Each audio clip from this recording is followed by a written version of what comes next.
दोस्तों, आपकी कक्षा 4 की गणित की पाठ्य पुस्तिका कार्य पुस्तिका का पाठ 9 है लघुत्तम समापवर्ती है। ठीक है, चलिए शुरू करते हैं। इसमें पहला प्रश्न है जो हल दिया गया है, इसमें अपवर्त्य के साथ हल दिया गया है। अपवर्त्य लिखे, ठीक, 2 के अपवर्त्य लिखे, 2 और 3 का लैसे बताना है। ठीक है, लैसे होता है लघुत्तम समापवर्ती है। ठीक है, समापवर्ती है। ठीक है, मतलब वर्ती है, अपवर्ती है। अपवर्ती मतलब पहाड़ा उसका, अभी पिछले वाले पार्ट 8 में पढ़ाया है, अब यहाँ पे उसको अप्लाई करते हैं। 2 के अपवर्ती हो गए, 2 का पहाड़ा आगे तक चलता जाएगा। 3 के अपवर्ती हो गए, 3 का पहाड़ा, 3 6 9 12 15 18 20 जो भी 21 सॉरी। ठीक है, तो इसमें 2 और 3 के समान अपवर्त्य कौन से है? 6 है और 12 है। तो इनका लैसे क्या होगा? छोटी संख्या होगी। ठीक है, जो सबसे छोटा अपवर्त्य होगा वही लैसे होगा, तो 6 है। ठीक, इधर लिखा है लघुत्तम समापवर्त्य अर्थात लैसे का अर्थ है दी हुई संख्याओं के अपवर्त्यों में ऐसा समान अपवर्त्य जो सबसे छोटा है। सबसे छोटा है, सबसे छोटा अपवर्त्य, समान अपवर्त्य, समान अपवर्त्य जो सबसे छोटा है, ये याद रखना है। ठीक, लैसे निकालने के और भी विधि है जो क्लास 5 में पढ़ोगे आप लोग। ठीक है, क्लास 4 में तो शायद नहीं पढ़ोगे, 5 में पढ़ोगे। ठीक, अब 6 के अपवर्त्य क्या क्या हो गए? 6 होगा, 12, 6 ते 18, 6 चौक 24, 6 पंजा 30, 6 चंग 36, 6 से 42, 6 अठा 48, 6 निम 54 और 60 66 आगे भी चलते जाएंगे। 15 के 15, 30, 45, 60, 75, 90, 105। ठीक है, 120 चलता जाएगा ऐसे ही। अब देखते हैं कौन सी संख्या दोनों में कॉमन है। ठीक, समान कौन सी है? 30 यहां भी है और यहां भी है 30। ठीक है, सबसे छोटी 30 ही है। वैसे इसके बाद 60 भी है दोनों जगह। बस समान संख्या होनी चाहिए, समान अपवर्त्य होना चाहिए। ठीक है, 6 और 15 के समान अपवर्त्य कौन कौन से है? ठीक है, एक तो 30 है और एक 60 है। वहां लैसे क्या होगा उसका? ठीक है, 30 लैसे होगा। अतः 6 और 15 का लैसे क्या हुआ? 30। सबसे छोटा अपवर्त्य देखना है ना, 30 होगा। अब 14 और 35 का लैसे निकालना है। 14 के अपवर्त्य लिखने हैं। 14 एकम 14, 14 दूनी 28, 14 दिया 42, 14 चौका 56, 70, 84, 98, 112, 126, 140। ठीक है, ये पहाड़ा हो गया 14 का। अब 35 का, 35 कम 35, 35 दूनी 70, 35 दिया 105, 140, 175, 210, 245 चलता जाएगा आगे। ये 35 का पहाड़ा है। ठीक है, इसमें से सबसे छोटा देखो, 14 नहीं है, 28 नहीं है, 45 नहीं है, तो 42 होता है। सॉरी, 42, 14, 56, 14, 70। ठीक, क्या है सबसे छोटा? 70 है। देखो यहाँ भी है और यहाँ भी है।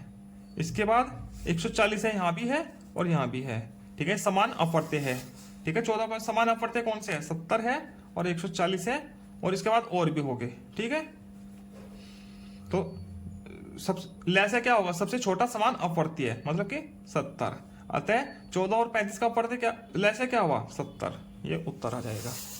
ठीक, अगले पेज पर चलते हैं। लैसा क्या ज्ञात करना है? कुछ संख्या दी गई है, से अभाज्य संख्याओं का लैसे संख्याओं का गुणनफल होता है। ठीक है, लिखा है सह अभाज्य संख्याओं का लैसे। सह अभाज्य जो आपस में एक दूसरे को न काटती हो, ठीक है, उनका क्या होगा? उनका गुणनफल ही उनका लैसे होगा। जैसे 3 और 5 है, ठीक है, आपस में नहीं काटती है, तो लैसे क्या होगा? 3 पंजा 15 दोनों का। ठीक, ये ऐसे लिखा है।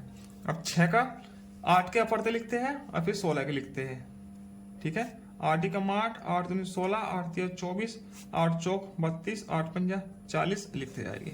16 के 16 एकम 16, 16 दूनी 28, 32, 16 तिया 48, 16 चौका 64, 16 पंजे 80।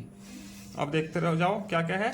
16 यहाँ भी आ गया और यहाँ भी आ गया। सबसे छोटा समान अपवर्त्य है, मतलब कि उसका क्या हुआ? लैसे। अतः लैसे क्या हुआ? 16 आ गया। ठीक, दूसरा करते हैं 4 और 7 का। 4 के लिखते हैं शुरू में, तो फिर 7 के लिखते हैं। 4 के लिखो, 4 एकम 4, 4 दूनी 8, 4 तिया 12, 4 चौक 16, 4 पंजे 20, 24, 28, ऐसे ऐसे।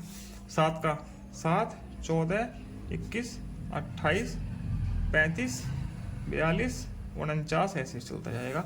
और देखो सबसे छोटा क्या है, 4, 8 नहीं है, 12 नहीं है, 16 नहीं है, 20 नहीं है, 24 नहीं है, 28 है, ये आ गया।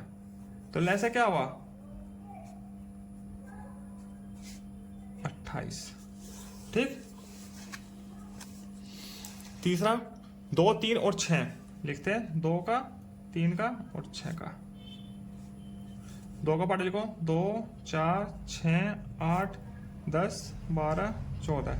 ठीक है, ज़्यादा नहीं लिखते। 3 का 3, 6, 9, 12, 15। ठीक है, 6 कम 6, 6 दूनी 12, 18, 24, 30। ठीक।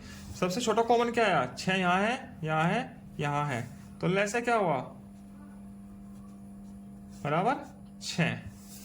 ठीक है, आगे चलते हैं। 11 और 7 और 11 अभाज्य संख्या है, तो इनका अप्रत्येक लैसे क्या होगा, इनका गुणनफल। ठीक, यह अभाज्य देखते हैं, अपवर्त्य निकाल के देखते हैं 7 और 11 का। 7 कम 7, 7 दूनी 14, 7 21, 7 चौक 28, 7 पंजे 35, 7 छंग 42, 49, 7 56, 7 63, 7 धाम 70, 77, 84, ये आगे इसका पड़ती है। ठीक है, 11 का 11, 22, 33, 44, 55, 66, 77, 88, 99, 110, 121, ऐसे चलता जाएगा। ठीक है, सबसे छोटा क्या आया कॉमन, 77। ठीक, तो ऐसे क्या हुआ, 77। ठीक, दोनों का गुणनफल भी क्या है, 77। तो से अभाज्य संख्याओं का ऐसे क्या होगा, हमेशा उनका गुणनफल होगा 77। इसी के साथ पार्ट 9 पूरा होता है। आगे मिलते हैं हम पार्ट 10 के साथ। महत्तम समापवर्तक।